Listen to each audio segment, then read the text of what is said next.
Libya, one of the latest Arab countries giving way to unrest.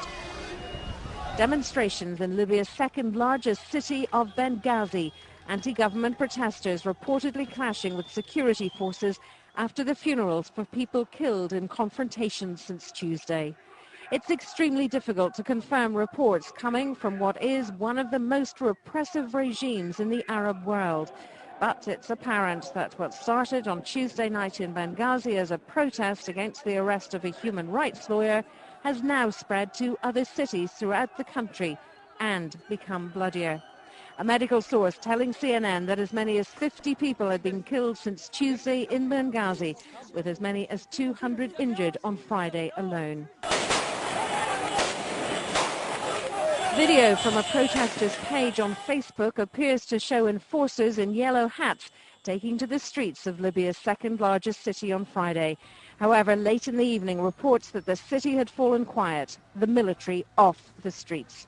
Sources reporting tens of thousands demonstrating outside the courthouse, calling for an end to Colonel Muammar Gaddafi's rule. 3 military tanks apparently quietly parked nearby.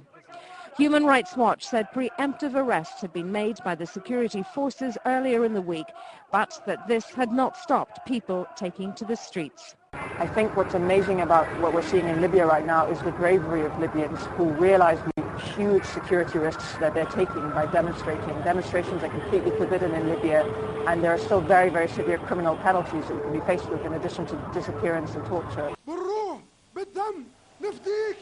The Arab world's longest-serving ruler himself took to the streets as the protests intensified.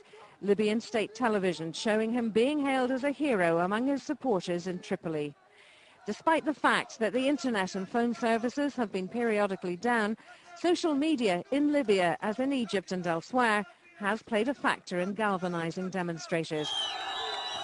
However, with journalists unable to enter the country, it's impossible to confirm most reports and difficult to predict how this situation will evolve over the coming days. Fanula Sweeney, CNN, Cairo.